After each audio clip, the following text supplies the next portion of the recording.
Madam Joyce Mghoi, good morning. Morning to you. Uko salama? Niko salama kabisa. Na wewe? Niko salama. Shughuli nasonga. Unajua tuko mwezi wa Agosti, ni mwezi ambao na mambo serious sana. Na bado uko na baridi? Kweli sana. Hopefully mambo itakuwa poa. Na hii baridi isikuwe hivi ikitimia next week Tuesday tukipiga kura. Especially Tuesday. Exactly. Ituachie tupige kura. Itupe muda wetu. Tumeipea muda wake wa kutosha. Tutapiga kura. Whether kunyeshe kusinyeshe. Kura tutapiga. It's very important for us to decide on the leaders we want. On the leaders we want. What we are teaching you today ni kitu ambayo itakusaidia next week Tuesday. Ni kitu ambayo itakusaidia. Ni kitu ambayo itakufanya usiamke kama umechelewa. So we are giving you information. Serikali isikie hii, kila mtu afunze watu.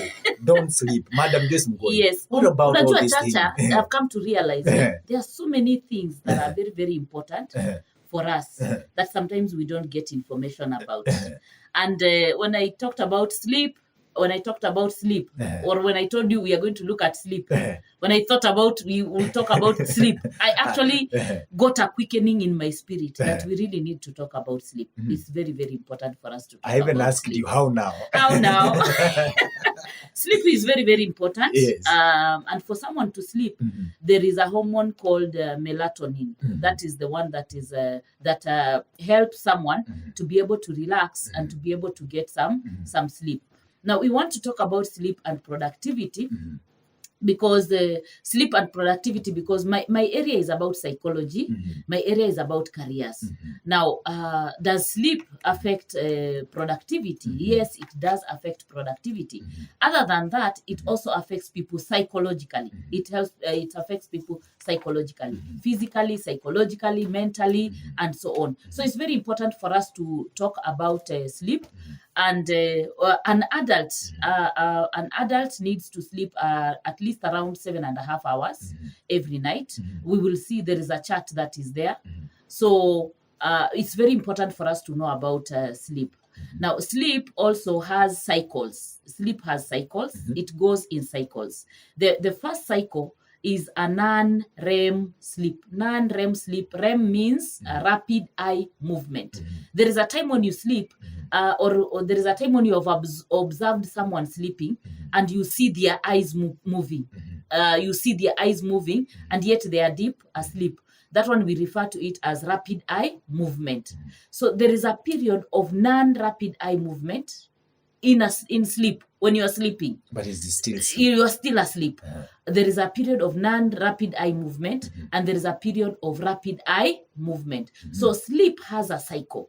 The first cycle is non-rapid eye movement. That one you sleep peacefully, there's no movement of the eyes, nothing, and the body is maintained, it is cleansed, the brain is maintained, it is cleansed, it is purified, the heart is purified, and so on. There is a lot of process that goes on when you are asleep. Wow. Then the second cycle is the rapid eye movement stage or cycle, if I can call it so.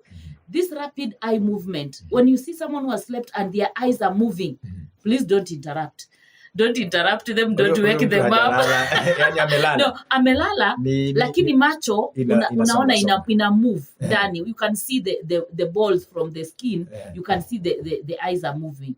Don't interrupt that person. Wako sawa kabisa. This is a very important stage because it is the stage of processing information. And learning. Processing that is information. The rapid eye movement. Yes, the rapid eye movement. That is the second cycle. So we have the first cycle where someone sleeps deeply. There's no rapid eye movement. This period, the heart is being cleansed. The brain is being cleansed. The whole body is being cleansed. There is the cleaning of the body. Because during the day, there are a lot of toxins, there are a lot of activities that we do. And when we sleep now, that cleansing process takes place when you are asleep. Wow. So the second stage, which is very important for us and for students also, is the rapid eye movement, where processing of information is done, learning is done. Whatever you have learned during the day, it is processed during this particular time. Processed from the short-term memory to the long-term memory. If it is a student who is learning and has been reading, nyinyi mmekuwa mkisomea mtihani, ulienda kufanya mtihani. Unasoma afu unasema wacha nijiwekelee kidogo. Kwa hivyo it's very important. It's very, very important. Wow. It is very important because now you are storing what you have read, you are storing it to the long-term memory. If you don't sleep, you may not be able to store that particular information. Madam Joyce, tukisoma tulale kidogo. Mlale. Wow. It's very true. It's very, very true that you need to sleep. So we are being told that the recommended hours for an adult is about 7 hours or more recommended. Uninterrupted sleep. Uninterrupted sleep. I mean 7 hours. Uninterrupted sleep. Actually, if you can be able to take less fluids during the night so that when you go to bed, you sleep until morning, the better for you. Because that sleep of yours is not interrupted in any way. Actually, what shook me and what actually made me to think we need to talk about this sleep. Exactly. It is something that I read that if you have interrupted sleep at night, there is a gene mutation. There is a rare gene mutation that can occur in your body that can even cause cancer. Wow. Sleep is very important. Actually, I realize sleep is very important. I'm realizing it now. I knew sleep is important, but I didn't know it is as important as I have realized that sleep is important now. Now, there is a chart for sleep. There is a chart for sleep that is recommended. A baby who has just been born, a newborn baby from 0 to 3 months, can sleep from 14 to 17 hours. But this one, of course, it is with breastfeeding here and there, or eating here and there, or being washed, or being changed the diapers, and so on. So this is not continuous sleep. 14 to 17 hours out of 24 hours. A baby should sleep that time. So people should leave the baby to sleep. So long as they are feeding the baby, they are changing the baby, and making the baby comfortable. Then the baby can when the baby sleeps for 17 hours, no need to worry. Then infant from 4 to 12 months, they should sleep 12 hours to 16 hours. Toddlers from 1 to 2 years, they should sleep from 11 hours to 14 hours. Again, with feeding, with all those other things that need to be done, not continuous sleep. We are not talking about continuous sleep here. We are talking about, of course, interrupted sleep where they are feeding and so on. Then a preschool child should sleep from 10 to 13 hours. Parents who have children that are this age, 3 to 5 years, they should make sure that that child is sleeping for 10 hours or for 13 hours. School age, from 6 to 12 years, they should sleep from 9 to 12 hours. 9 to 12 hours. Teenagers. Na hapa teenagers. Ndio kuna shida. Exactly. Hapa ndio kuna shida kabisa. 13 to 18 years. These are the people who are in the internet. These are the people who are on the phone. These are the people who are, they are on the game and so on. Internet, and they know Facebook. They need to sleep between 6 to 10 hours. 6 to 10 hours they need to sleep. Teens between 13 to 18, 6 to 10 hours they need to sleep. Then we have adults up to 60 years. Up to 60 years, they should sleep around 7 and more hours. 7 and more hours. 61 to 64, 7 to 9 hours, 65 and above, 7 to 8 hours or 7 to 9 hours. So in short, every adult from the age of 18, we should be able to sleep between 7 to 8 hours. At least 7 hours. At least 7 hours. Is there any problem of sleeping too much? There is, of course, a problem. If you are sleeping too much, it means there is either laziness or you are sick. Nobody really keeps on bed when they are normal and they have had a good night sleep. You cannot be on the bed. Wow. Yes, you cannot be on the bed. Yes. If I'm above 18, yes, and I sleep more than 10 hours, yes, ipo shida.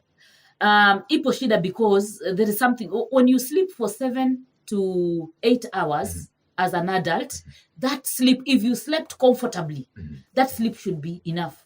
Wow. And you should be able to wake up and do daily activities or daily chores. So if you're continuing to sleep like that, that you are in heavy sleep, you've finished 8 hours, you are still heavy sleep, no, there is something wrong.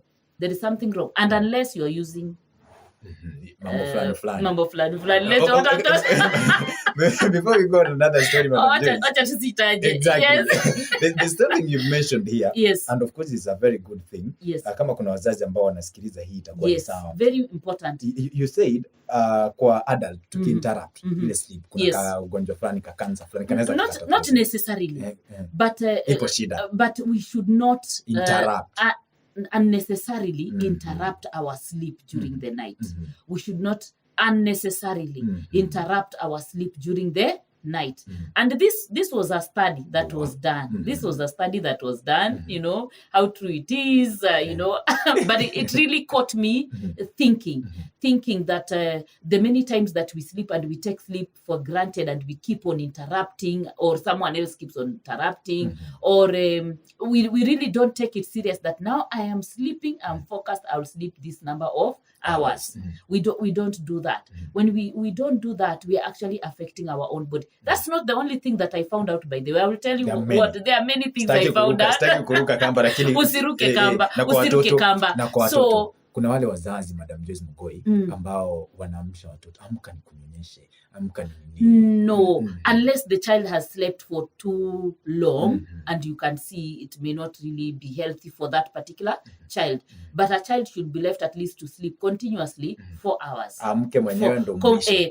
Continuously 4 hours should not be an alarm for a parent. Even 5 hours, even 6 hours, it shouldn't be an alarm to a parent. But if it's a real baby, and this baby looks like there's a lala bila kunyonya in any way, then the parent can be able to wake them up here and there. But what I want people, I want to encourage people, let us not interrupt the necessary sleep unless it is really, really necessary. Unless it's really necessary. Yes, that is very true. So we need to do that. Now we are also seeing that people are mostly asleep during the night sana. Na kuna watu wanaamka usiku. There are people who wake up in the night for a particular purpose. But even when they wake up in the night for a particular purpose, some of them may be because of prayer, because they want to pray, maybe at 3 or 3:30, they want to pray. It's very important for them to organize their time in such a way that they can continuously be able to sleep for 4 hours, and then now they can wake up to pray and so on. Because when you wake up after 2 hours, sometimes you are not rested enough. You're not rested enough. So for those people who are able to, or who wake up in the night to pray and so on, they should plan their time in such a way that they cannot wake up unless they have completed 4 hours of continuous sleep. 4 hours of continuous sleep. That one now, even if you wake up, you may not really have a big issue. But don't keep on interrupting your sleep after an hour, after 2 hours, after whatever. It really doesn't help. So that's what I want to say about sleep. What happens when you sleep at midnight or after midnight? If there are people who work in shifts and maybe they have to sleep, maybe because of their shift, they come home and they have to sleep at midnight and so on. If you are sleeping late because of your shift, try to organize in such a way that you can wake up late. You can wake up late so that you can complete the recommended hours of sleep. So if you're sleeping late, make sure you wake up late. You wake up late so that you have enough sleep. So there is no, kuna mtu aliniuliza mbona tunalala usiku na tulali mchana. Okay. Is there any difference? There is a reason why we sleep at night and we don't sleep at during the day. Now, during the day, there is the light. The light itself affects sleep.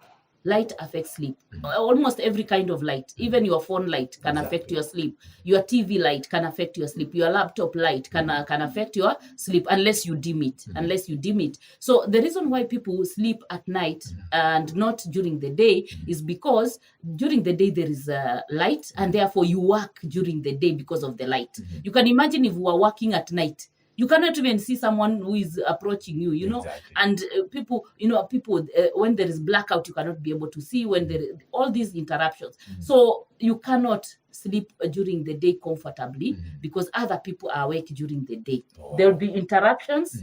There will be interruptions during the day. So it's very important, if you are able to sleep at night, sleep at night.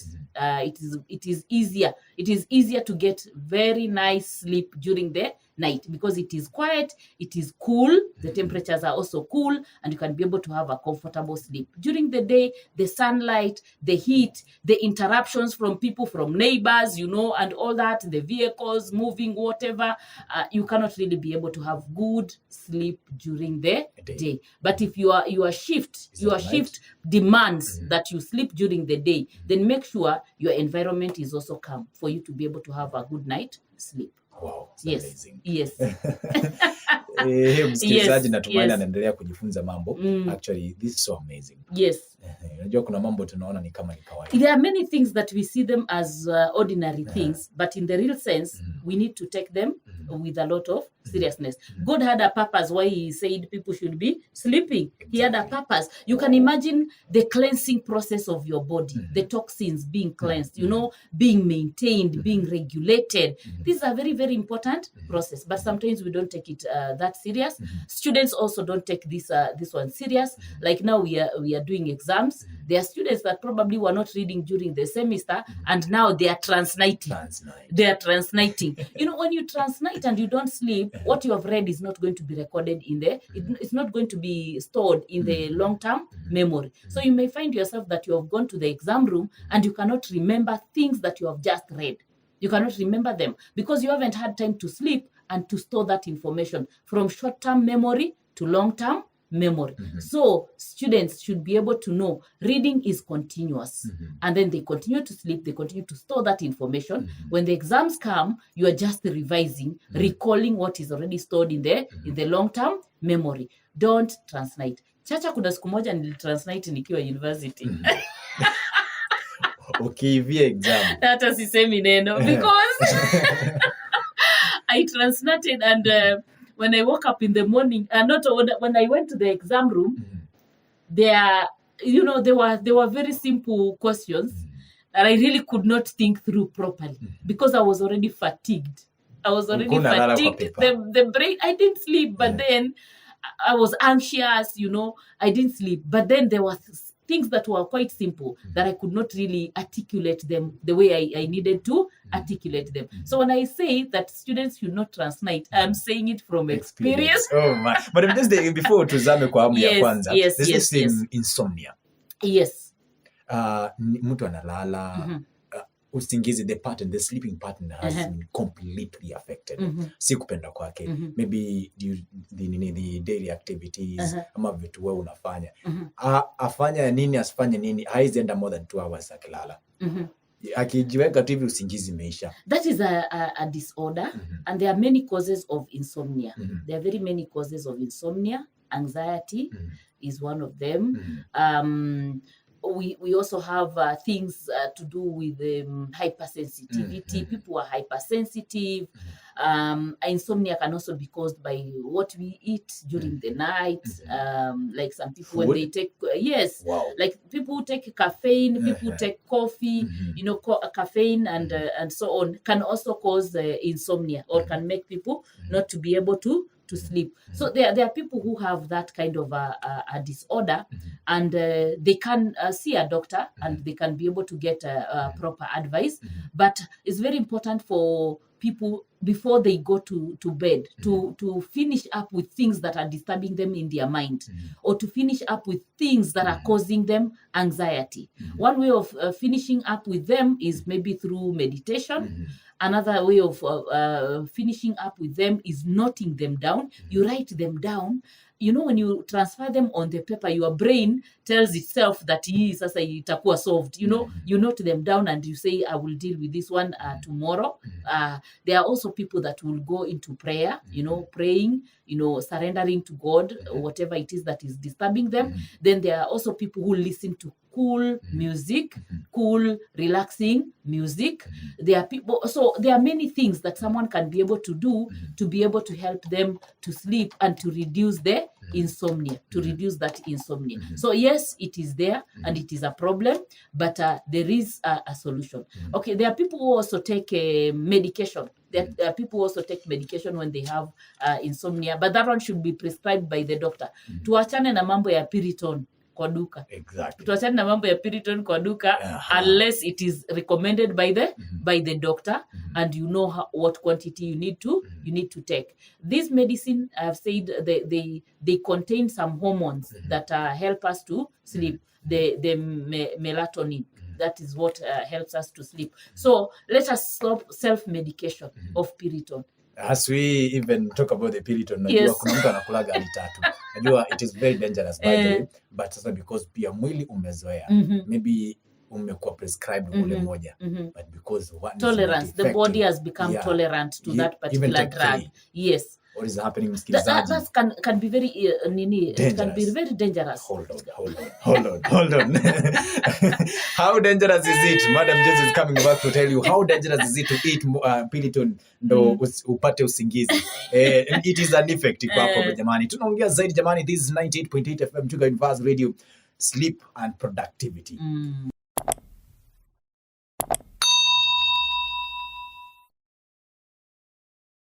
Madam Joyce, we had something to talk about Piriton. Before 20. Now, I wanted to say that it's not good to use Piriton almost every time unless you have been prescribed for by a doctor. That actually is drug abuse. That is drug abuse. Remember, we can abuse over-the-counter drugs. We can abuse over-the-counter drugs. So that one is an over-the-counter drug, and if you are taking it without being prescribed for by the doctor, you are abusing that particular drug.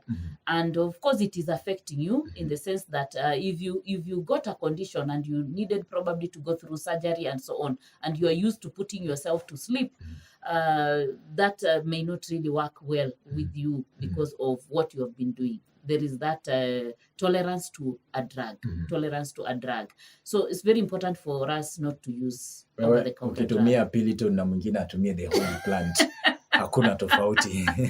That is drug abuse. Yes. Now the effect of sleeping too much. The effects of sleeping too much or sleeping very little. Both. How can it go? Of course, sleeping too much is, if you sleep too much, that means you're not productive. You're not productive. And actually we want to talk about sleep that is productive, not sleep that is unproductive. And that's why we are talking about hours that you need to sleep. Don't sleep less than those hours. But again, if you're sleeping more than those hours, it means you have no purpose. You have no purpose in life. You have no agenda in life. So it's very important not to oversleep. Because depression sasa hauna kabisa usingizi. Kuna matatizo. Is there any effect with that? Kama huna usingizi haiko sasa, effect of this. No effects. Sleeping. Yeah, effects. There are so many effects of sleep deprivation. Exactly. If you are not able to sleep, there are some effects that you go through. One of them, Chacha, even if I recall maybe a week or so when there was a road accident. There are very many road accidents that are caused by drivers that are fatigued, and some of them even doze. And even wasikilizaji, they will agree with me, they have traveled at some point, and if they were in an angle where they were looking at the driver, sometimes you see the driver trying to struggle to keep awake. You know, those are effects of sleep deprivation, that this person has not slept well. I was told of a bus from Western at one time. This driver was very wise. He drove this vehicle and he was fatigued and he could not keep up. You know what he did? He went by the side of the road, parked the vehicle, alighted from the vehicle, entered under the vehicle and slept. What wakiwa? Yes. There were people in the car. So the conductor came out, tried to look for the driver, found him under the car, sleeping, and he told the passengers, just let us remain calm until the driver is able to drive us safely to where we are going. So you see, that lack of sleep for drivers can cause accidents.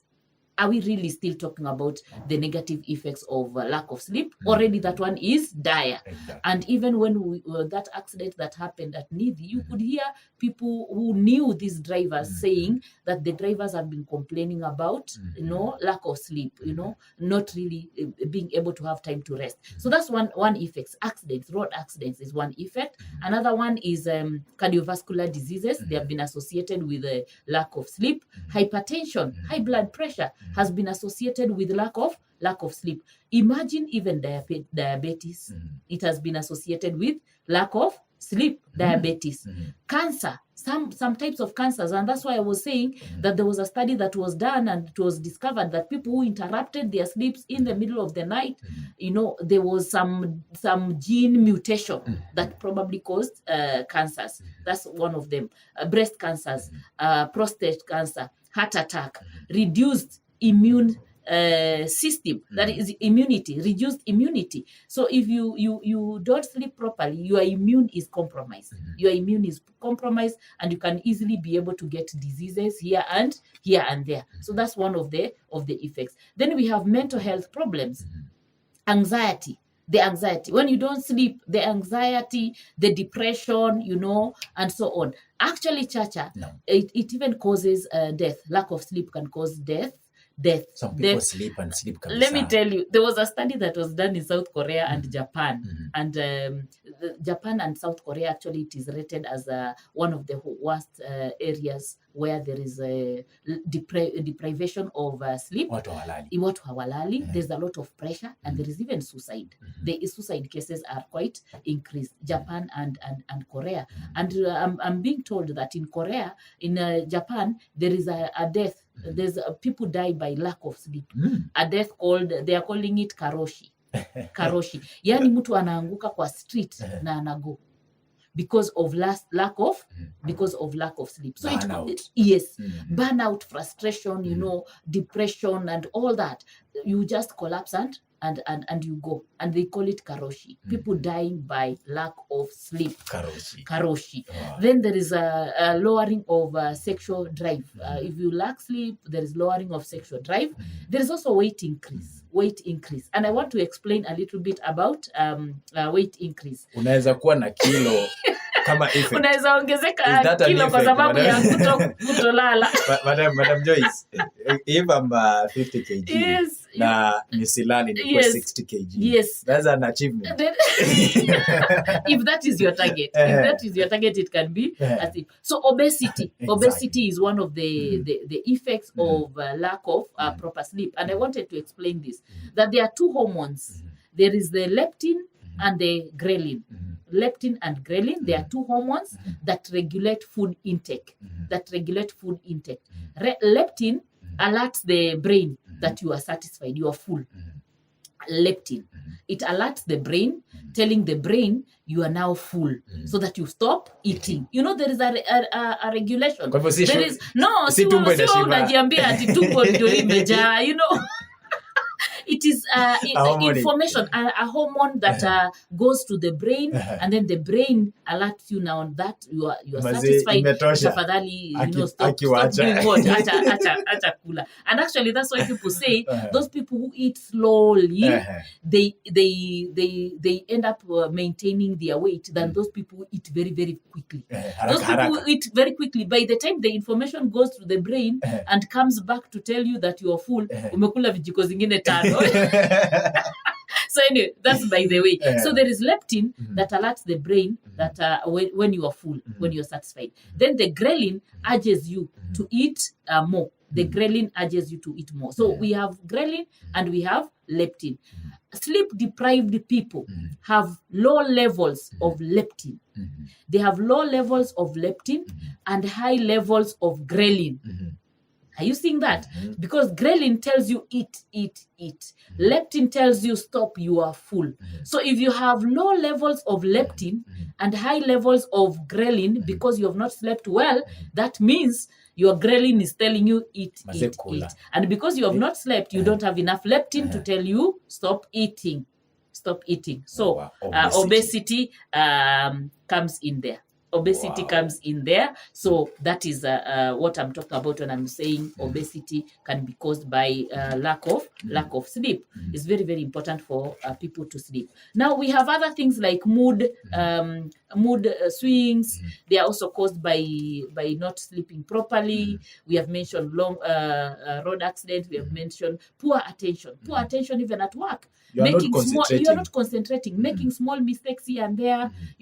Poor attention at work can really, that's why we are talking about this. People need to sleep. When you sleep well, you are able to be productive during the day.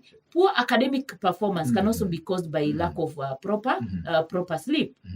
So yes, you have talked about small and mistake ndogo. Yes. Si kupenda kwetu. Yes. Sometimes it's not. Boss sijui kama unanisikiliza. Lakini si kupenda kwenu, lakini kwa nini ulali? Kwa nini ulali ndio wewe unakuja hapa kufanya small mistakes? Lakini madam, this we have 51 minutes. Yes. And actually I can see mambo ni mengi na muda ni mchache. Yes. And these are some of the effects. Actually ni nzuri. Yes. There's something I need us to touch on. Yes. Now mimi niko na shida. Si mimi ni msikilizaji. What can I really do to sleep comfortably? Okay. What you need to do to sleep comfortably is you need to stick to a routine or a schedule. You need to stick to a routine or a schedule. If you sleep at 10 p.m. and wake up at 5, stick to that. 10 p.m. to 5 or 10 p.m. to 6, depending on when you wake up, when you're comfortable to wake up, and the duties that are calling for you to be able to do. So stick to schedule. Then pay attention to what you eat or drink during the night. Pay attention, because we have things like caffeine, we have things like coffee, we have things like nicotine, we have things like alcohol that can interfere with proper sleep. So pay attention to what you eat. Also, eating too much before you go to bed and eating very little or going to bed hungry can also affect your sleep. When you are sleeping and your stomach is grumbling and you are turning and turning, you will not sleep very comfortably. But again, do not overeat, because we are also told eating a lot at night and going to sleep will also cause obesity. Okay, then create a restful environment. Create a restful environment. Your bedroom should be cool, quiet, with dim lights if possible. Although me, I really like bright lights anyway. I really like bright lights. But with dim lights, if you like, switching off the lights when you are going to bed. Some people sleep with lights on, but this one can interrupt and interfere with your sleeping. Then limit daytime naps. Limit daytime naps so that you can be able to sleep comfortably at night. Manage your stress. Manage your stress. And that's why I said you can do meditation, you can do prayer, you can do noting down. You also need to manage your stress even maybe through exercises during the day. Exercise. Then do activities during the day. Activities during the day. In short, during the day, work very hard. During the day, so that now at night you are exhausted and you really want to sleep. And don't ignore the sun. The sunlight is very, very important. Once in a while, be outdoor, so that you can get the vitamin D. It really helps in sleeping. Yes. Ashasema Madam Joyce Mghoi, lakini hayo ni mambo ni mengi actually. It is something good, Madam. Yes. And I believe people are learning. Jamani, we are talking about sleep and productivity, msikilizaji. I believe much of it unaendelea. Maswali walikuwa wameuliza mengi, but much of it pia nimekuwa nikikurushia na imeendelea. Jamani, wale wote ambao mnazidi kuingia ndani, asante sana. Alikuwa ameuliza swala zima, I sleep during the day and work during the night. Is there any problem? I believe there's no problem. Nishajibu. Exactly. Yeah, because if there's no interruption, they can still sleep during the day, depending on the work. The more I go is just 2 hours. Yes. Nikienda hivyo siwezi lala. Hatuwezi lala. Anasema akienda sana usingizi yake inaishaga after 2 hours. After 2 hours. Isha. And then what happens the rest of the hours? Ni kuzunguka tu kwa kitanda ama amke. That means that person has some kind of anxiety of some kind and has some kind of insomnia. They really need to see the doctor. By the way, lack of sleep for 3 to 4 days, you will get hallucinations. You will get hallucinations. And maybe that is why those people are dying from karaoshi. Wow, karaoshi. Karaoshi, where you just drop in the street and you die. So if there's someone who only sleeps after 2 hours, deep sleep after 2 hours, they are awake, there could be a problem of insomnia, and there could be having a problem of maybe anxiety, and then also they should check on interruptions around, because what makes them to sleep, to wake up, ni nini inawashtua alafu wanatoka kwa usingizi. There could be some kind of interruptions around. They can also check. Wow, that's so amazing. Leo umejifunza mambo na rapid eye movement, msikilizaji. Umejifunza mambo na leptin as a hormone, ghrelin pia. It's so amazing, Madam Joyce. Thank you very much. Asante sana. Thank you. Of course, sijui neno lako la mwisho. Sina neno la mwisho. This is the last Tuesday we are meeting. Towards election. Watu waende mahali walikata kura. Waende wapige kura, and you vote wisely. We are not voting according to parties. We are voting people. Let's be educated that we vote people. We vote individuals that will be able to serve us, especially lower levels of these cadres. We really need to choose people in a very wise way. The MCA, the MP, the senator, the governor is very, very key. Let's vote people. Let's not vote parties. Let's vote people. You are a mother. Two words to our children. Towards to our children, especially youth. They have now, some of them have closed. Actually, they are at home. Let us take care of ourselves. Let us not be misused by politicians. Kenya will still continue after elections. And all these people, they are actually looking for jobs. They are looking for employment, really, and to serve us. So let us not die for anyone. Let us not die for anyone. Let us be wise. Let us, continue with our neighbors the way we've been living, even though they may differ. Even our family members, if they differ on their choice of the person that they want to elect, let us still accommodate them and let us move on with our lives. For the children that have closed, please schedule time to sleep. Don't be on the phone throughout the night. Don't be on the TV throughout the night. Your brain is still developing. Your body is still developing. You need to sleep. You need to sleep. Kenya moja, one Kenya, one citizen. Asante sana, Madam Joyce. Thank you. We'll meet next week. Yes. Tutakuwa tunawaanalizia mambo na